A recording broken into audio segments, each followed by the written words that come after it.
இந்த ஆதார்ங்கிற ஒரு அமைப்பை, அதாவது உதய் இல்லையா, உதய் என்கிற ஒரு அமைப்பை வந்து முதல்ல அன்னைக்கு இருக்கிற அரசாங்கத்துக்கு ஒரு அறிவுரை சொல்றாரு. நாடு போற போக்கில் பல விஷயங்கள் வந்து நம்ம ஒருங்கிணைக்கப்பட வேண்டும். ஒவ்வொரு குடிமகனுக்கும் ஒரு ஐடென்டிட்டி வேணும்.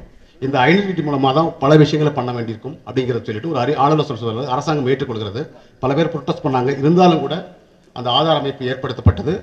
அவர் எதுக்கு சொல்ல வரேன்னா, எனக்கு இவ்வளோ பெரிய அவருடைய 1 ஹவருக்கு 1 கோடி பே பண்ணுறதுக்கு ரெடியாக இருந்தால் கூட, தனியார் நிறுவனங்கள், உலக வங்கிகள் இருந்தால் கூட, நான் வந்து இந்த சொசைட்டிக்கு நான் ஏதாவது திரும்ப செய்யணுங்கிற ஒரு இதில் மிக குறைந்த ஒரு சம்பளம்லாம் வாங்கினார் கூட தெரியல. அவர் பணியாற்றிட்டு இந்த நாட்டுக்கு ஒரு ஆதாருங்கிற மிகப்பெரிய ஒரு என்ன சொல்லுது, ஒரு கட்டமைப்பை, ஒரு தொழில்நுட்ப கட்டமைப்பை ஏற்படுத்தி கொடுத்துட்டு இப்போ அவர் வெளியே போயிட்டார். ஸோ அரசாங்க சேவையில் வரணுங்கிறது என்னன்னா இதுதான். அதாவது தனிப்பட்ட போல நிறைய சொத்து சேர்த்துருக்கேன், வேறு வேறு விஷயங்கள்லாம் பண்ணியிருக்கிறேன், உலக அளவில் நான் அதை கண்ணேன் இதை பண்ணேன், எனக்கு இங்கே ப்ராப்பர்ட்டி இருக்குது அங்கே ப்ராப்பர்ட்டி இருக்குது, எல்லாம் பண்ணிட்டு மனுஷன் கடைசியில் எங்கே வரானா, இந்த சொசைட்டிக்கு நம்ம தான் பண்ணோமா, அந்த ஒரு கேள்வி எல்லாருக்கும் இருக்கும். ஸோ அதனால் கவர்மெண்ட் சர்வீஸ் தான் வரணுமா, இல்லை ப்ரைவேட் சர்வீஸில் போகலாமா, எந்த சர்வீஸில் வேணாலும் போகலாம். பட் எல்லாத்துக்கும் தேவை ஒரு சில விஷயங்கள். ஒரு சில விஷயங்களுக்கு முன்னாடி போய் திரும்ப என்னுடைய இதுக்கே வரேன். தஞ்சை மாவட்டத்தில் பட்டுக்கோட்டை பகுதியில் இருக்கக்கூடிய ஒரு சாதாரண கிராமத்தில் தான் நான் பிறந்து வளர்ந்தேன். சாதாரண ஒரு அரசு பள்ளிக்கூடம். +2 முடிக்கிறோம். நான் சொன்ன மாதிரி கம்ப்ளீட்லி தமிழ் மீடியத்தில் படித்த ஒரு மாணவர். கல்லூரியில் போகிறோம். ஃபஸ்ட் இயர் ஸ்டூடெண்ட்ஸ்லாம் வந்துருக்கீங்க. கிட்டத்தட்ட ஒரு 10 அப்போது ட்ரைமிஸ்டர் சொல்லி பேர் எங்களுக்கு வச்ச எக்ஸாமில் கிட்டத்தட்ட பாதி எக்ஸாமுக்கு மேலே ஃபெயில், படுமோசமாக ஃபெயில். எங்கள் இதில் இப்போ கிரேட் சிஸ்டம் இருக்கும், 1 2 3 4ன்ட்டு 60 மார்க் எடுத்தால் தான் பாஸே ஆக முடியும். எங்கள் கல்லூரியில், வேளாண்மை கல்லூரியில் எக்ஸாம் பாஸ் பண்ணுறதுக்கே உங்களுக்கு தேவை குறைந்தபட்சம் 60 ரெக்கார்டு. ஸோ 60லேருந்து 70 வாங்கினா 1, 70லேருந்து 80னா 2 3 அப்படி 4 வரைக்கும் போகும். பெரும்பாலும் ஒரு 1 பாயிண்ட் சம்திங் நினைக்கிறேன், 1.5 தான். அந்த 1.5 இல்லைனா நீங்கள் செகண்ட் இயரே போக முடியாது. அந்த மாதிரி ஒரு செகண்ட் இயரே போக முடியாத ஒரு சூழ்நிலை கூட எனக்கு ஏற்பட்டது. ஸோ அதை தாண்டி வரோம். அதை தாண்டி வந்து டிகிரி முடிக்கிறோம். பிஜி போகணுமா, பெருசாக அக்ரிகல்ச்சர் படிக்கும்போது நான் ஒரு சயின்டிஸ்ட் ஆகணும் அப்படிங்கிறலாம் பெருசாக வேட்கையில் எனக்கு இருந்தால் கூட எங்கள் கல்லூரியெல்லாம் பார்த்தீங்கன்னா ஒருத்தர் அடுத்த பிஜி அக்ரிகல்ச்சர் பிஜி படிக்கிறதுக்காக அக்ரானமி இல்லை என்டமாலஜி, பெத்தாலஜி இல்லை அக்ரிகல்ச்சர் எக்ஸ்டென்ஷன் ஏதாவது துறையில் வந்து ஒரு பிஜி படிக்கிறதுக்காக ஆல் இண்டியா லெவலில் JRF ஃபெலோஷிப் நடக்கும், எக்ஸாம் நடக்கும். அந்த எக்ஸாமுக்காக ரெடி ஆகிறதுக்காக எக்ஸாம் எடுத்து படிப்பாங்க. நான் அக்ரிகல்ச்சர் படிக்கும்போது நினச்சேன், நம்ம போய் இதை பூச்சி புழு இதெல்லாம் சரி பண்ண முடியாது, சயின்டிஸ்டாலாம் வேண்டாம், ஏதாவது ஒரு ஜென்ரலாக ஒரு சர்வீஸ் வரணுங்கிற முறையில் தான் வந்து வங்கி தேர்வுகளுக்கு ரெடி ஆகலாம் அப்படிங்கிற மாதிரி ஒரு எடுத்து வந்தது. அப்புறம் எங்கள் கல்லூரி இந்த மாதிரி ஒரு நல்ல விஷயம் பண்ணாங்க அந்த காலத்தில். எங்கள் கல்லூரியில் இல்லை, அக்ரிகல்ச்சர் படிச்சுட்டு பல பேர் வந்து IAS ஆகியிருக்காங்க, பெரிய ஆஃபீஸர்ஸ், அவங்களெல்லாம் கூப்பிட்டு விட இந்த மாதிரி மீட்டிங்கில் பேசியிருக்காங்க. சில நாட்களுக்கு முன்பாக இருந்த சீஃப் செக்ரட்டரி ஆஃப் தமிழ்நாடாக இருந்த சண்முகம் சார் வந்து அந்த சேரன் மகாதேவி ஏரியில் டெப்டி கலெக்டர் சப் கலெக்டர் வந்தார் நினைக்கிறேன். அவர் வந்து பேசியிருக்காரு. அப்போது இது மாதிரி எங்கேயோ ஒரு கூட்டத்தில் எங்கேயோ ஒரு இடத்துல உட்காந்துருந்தது தான் நான் செல்வமெல்லாம்.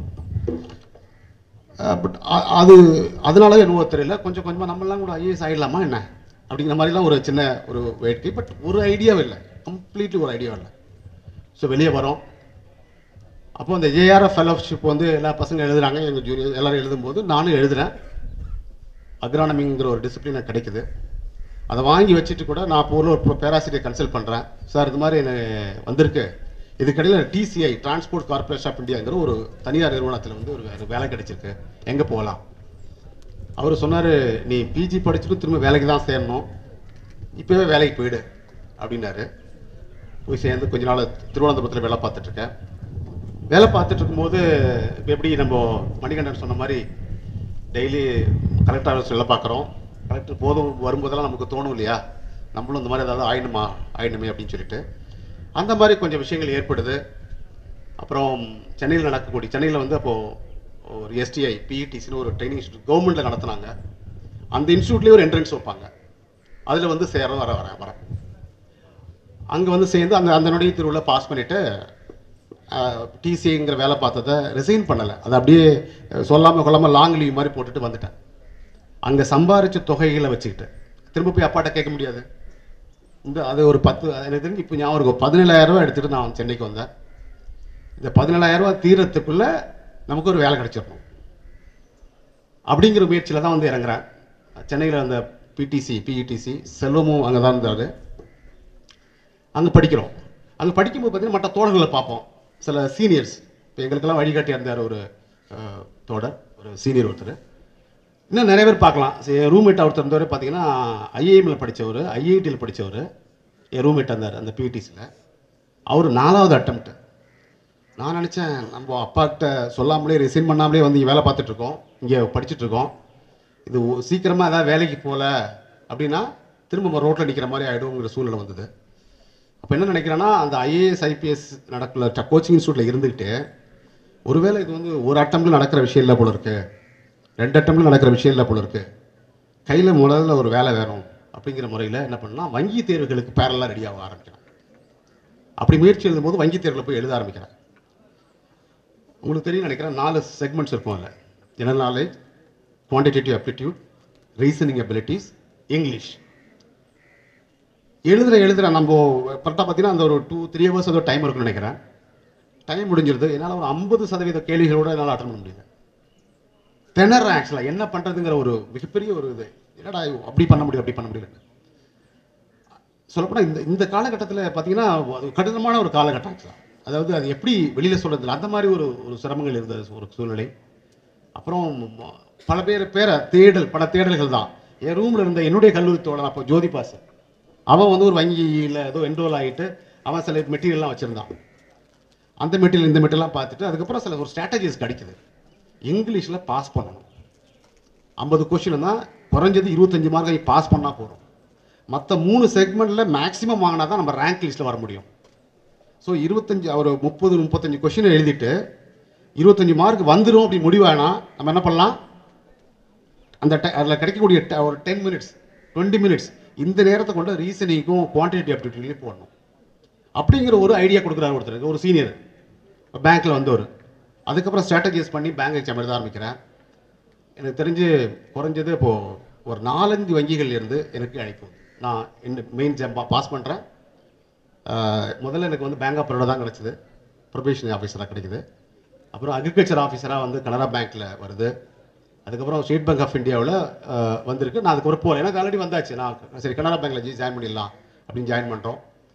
ஜாயின் பண்ணிட்டு இருக்கும்போதே ரிசர்வ் பேங்க்னா நமக்கு தெரியும் இல்லையா, எல்லா வங்கிகளுடைய ஒரு தலைமை வங்கி அது. பேங்கர்ஸ் பேங்க் அப்படிம்பாங்க, பேங்குக்கே பேங்க் அதான் இல்லையா. ஸோ அந்த வங்கியில் ஒரு சாதாரண கிளர்க்காரதே பெரிய விஷயம் அப்படின்னு நினச்ச ஒரு காலத்தில் அந்த வங்கியில் ஒரு கிரேட் பி ஆஃபீஸர்னால் கிரேட் ஏ தான் ஃபஸ்ட் ஆஃபீஸர் லெவல், அடுத்த லெவல் நேரடியாகவே ஒரு மேனேஜர் லெவல் என்ட்ரியில் நான் போய் ஜாயின் பண்ணுறேன். ஃபார் யூர் இன்ஃபர்மேஷன், என்னுடைய சக தோழர்கள், நான் ஆர்பிஐ விட்டுட்டு அதுக்கப்புறம் சிவில் சர்வீஸ்க்கு வந்துட்டேன். ஏன்னா அதுதான் நம்முடைய ஃபைனல் இலக்காக இருந்தது, அதுதான் ஃபைனல் இலக்கு. நம்ம எங்கே ஒரு ரிசர்வ் பேங்க்கில் நான் பெரிய ஒரு கவர்னராக இருந்தாலும் எனக்கு மகிழ்ச்சி இருந்திருக்காது. இப்போது அங்கே ரிசர்வ் பேங்க்கில் இப்போ சொன்னோம்னா என்னுடைய சக தோழர்கள் இப்போவே ஆல்ரெடி சிஜிஎம்மாக இருக்காங்க, சீஃப் ஜெனரல் மேனேஜராக இருக்காங்க. பல பேர் அடுத்து எக்ஸிக்யூட்டிவ் டைரக்டர், டெப்டி கவர்னர் வரைக்கும் ஆகிடலாம். கவர்னர் மட்டும் தான் கவர்மெண்ட்டில் போடுவாங்க. ஸோ அந்த லெவலில் அந்த போயிட்டுருக்கோம். அதுக்கப்புறம் திரும்ப நம்ம இலக்கு எங்கே இருக்குது அங்கே தான் போகணும் அப்படிங்கிற முறையில் தான் நம்ம சிவில் சர்வீஸ்க்கு வந்துட்டோம். இந்த பயணத்தில் இப்போ இங்கே இருக்கிற பல பேருக்கு வந்து இப்போ எந்த அளவுக்கு ரீச் ஆக போகுது தெரியல. இங்கே எத்தனை பேர் வந்து நம்ம கொடுக்கக்கூடிய தகவல்களை வாங்கிக்கிட்டு பயன்படுத்தி அடுத்த லெவலுக்கு போகக்கூடியவங்க எவ்வளோ பேருக்கு இங்கே தெரியல. ஏன்னா many of you are just first year student or second year, third year, or சில பேர் எதுக்கு காலேஜுக்கு வந்தோன்னே தெரியாத ஏதோ வந்துட்டுருக்கோம். எந்த கோர்ஸ் படிக்கிறோன்னு நான் முடிவு பண்ணல, எங்கள் அப்பா முடிவு பண்ணார், வேறு யாரும் முடிவு பண்ணாங்க, பக்கத்து வீட்டில் சொன்னார் அப்படிங்கிற ஆள் பேர் இருப்பீங்க. ஆனால் எல்லாருக்கும் ஒரு தகவல் மட்டும் சொல்கிறேன், வாழ்க்கையில் வெற்றி பெறத்துக்கு பல வழிகள் இருக்குது. மணிகண்டனுடைய ஒரு வழி ஒன்று இருக்குது, என்னுடைய வழி ஒன்று இருந்தது. மணிகண்டன் வழிக்கு என் வழிக்கு என்ன ஒரு வித்தியாசம் இருந்ததுன்னா, எப்படி ஒரு பிஎஸ்சி அக்ரிகல்ச்சர் முடிச்சுட்டு நான் பிஜி கூட வேணாம் அப்படின்ட்டு நான் ஒரு ஏதாவது வேலை பார்க்கலாம் அப்படி போகலான்னு வந்தபோது ஒரு விஷயம் முடிவு பண்ணேன். I will never apply for a clerical post. புரியுங்களா? ஒரு கிளரிக்கல் போஸ்ட் நான் அப்ளை பண்ண மாட்டேன் அப்படின்னு முடிவு பண்ணியிருந்தேன். அவர் சொன்னார் இல்லையா, குரூப் 4 ஆரம்பிங்க, குரூப் 3 ஆரம்பிங்க, குரூப் 2 ஆரம்பிங்க.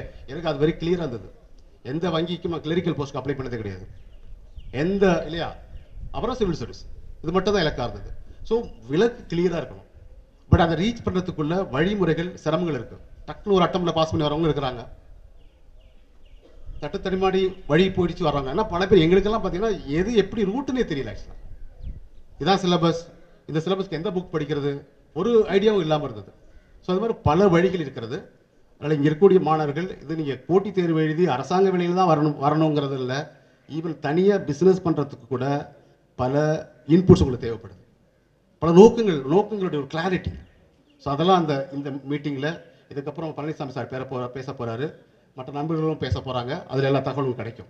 வீடியோ உங்களுக்கு பிடிச்சிருந்தா லைக் பண்ணுங்க, ஷேர் பண்ணுங்க, சப்ஸ்கிரைப் பண்ணுங்க, கமெண்ட் பண்ணுங்க, பெல் ஐக்கன் பிரஸ் பண்ண மறந்து போயிடாதீங்க. அப்பதான் நாங்கள் போஸ்ட் பண்ற வீடியோவோட நோட்டிஃபிகேஷன் உங்களுக்கு வரும்.